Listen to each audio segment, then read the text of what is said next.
அரசாங்க நிறுவனமான எல்ஐசிக்கு புதுசாக சாயம் பூச முயற்சி செஞ்சு, இன்னும் குறிப்பாக சொல்லணும்னா காதல் சாயத்தை பூச முயற்சி செஞ்சு வம்பு வழக்கில் மாட்டிக்கிட்ட அந்த இயக்குனர் யாருன்றதை பார்க்கறதுக்கு முன்னாடி ஜெயிலர் படம் பார்ட் 2, அதாங்க ஜெயிலர் 2 வருமா வராதான்றதை பற்றியும், ஜெயிலர் படத்தை ஃபாலோ செய்யும் வேட்டையின் படத்தை பற்றியும் பார்க்கலாம் வாங்க. வணக்கம் and welcome to cinema scans. வாங்க ஃப்ரெண்ட்ஸ், வீடியோக்குள்ளே போகலாம். ஜெயிலர் படத்தில் கவாலான்ற ஒரு குத்துப்பாட்டுக்கு தமன்னா போட்ட ஆட்டத்தை அவ்வளோ சீக்கிரம் யாரும் மறந்திருக்க முடியாது. அதனால தானோ என்னவோ இதே குத்தாட்ட பாணிய வேட்டையின் பட இயக்குனரும் பின்பற்ற போறாராம். இந்த வேட்டையின் படத்துல ரஜினியோட மகளா நடிக்கிற துஷாரா விஜயன் ஒரு குத்துப்பாட்டுக்கு டான்ஸ் ஆட போறாங்களாம். சார்பாட்டா பரம்பரை மூலமா அறிமுகமான துஷாரா விஜயன் தன்னோட சோசியல் மீடியா பக்கத்துல பிகினி ட்ரெஸ்ல இருக்கிற போட்டோவை போட்டு ரசிகர்களை அதிர்ச்சிக்குள்ளாக்கி இருக்காங்க.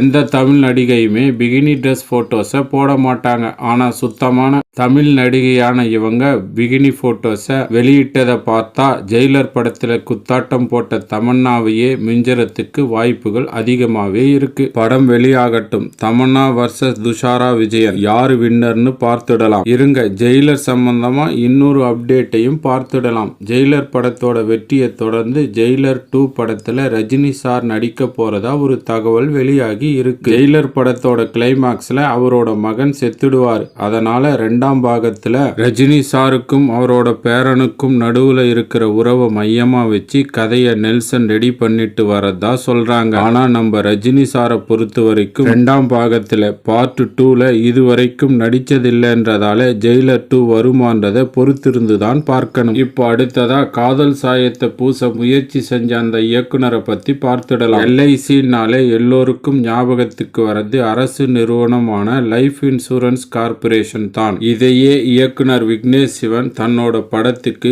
லவ் இன்சூரன்ஸ் கம்பெனின்னு பேரு வச்சு அதை ஷார்ட்டா குறிக்கிற விதமா எல்ஐசின்னு வச்சு எல்ஐசின்ற பேர்ல படத்துக்கு பூஜை எல்லாம் கூட போட்டுட்டாங்க. லவ் டுடே படத்தோட பிரதீப் ரங்கநாதன் ஹீரோவாவும் கீர்த்தி ஷெட்டி ஹீரோயினாவும் நடிக்கிற இந்த படத்துக்கு அனிருத் இசையமைக்க 7 ஸ்கிரீன் ஸ்டுடியோஸ் நிறுவனம் இந்த படத்தை தயாரிக்குது. இப்ப லேட்டஸ்டா வந்த அப்டேட் என்னன்னா, அரசு நிறுவனமான எல்ஐசி 7 ஸ்கிரீன் ஸ்டுடியோஸ் நிறுவனத்துக்கும் இயக்குனர் விக்னேஷ் சிவனுக்கும் நோட்டீஸ் அனுப்பி இருக்காங்க. அதுல எல்ஐசின்றது தன்னோட நிறுவனத்துல பதிவு செய்யப்பட்ட பிசினஸ் சிம்பல்னும் அதை தப்பா பயன்படுத்துறது சட்டப்படி குற்றம். வாடிக்கையாளர்களோட நல்ல மதிப்பை பெற்ற எங்கள் நிறுவனத்தோட பெயரை படத்துக்கு தலைப்பா பயன்படுத்த கூடாதுன்னும், இந்த நோட்டீஸை பெற்றுக்கொண்ட 7 நாட்களுக்குள்ள படத்தோட தலைப்பை மாத்தலைன்னா உரிமையியல் மற்றும் குற்றவியல் பிரிவுக்கு கீழே நடவடிக்கை எடுக்கப்படும் சொல்லியிருக்காங்க. அரசு நிறுவனத்தோட நோட்டீஸ் என்றதால படத்துக்கான பேரை கண்டிப்பா மாத்தியே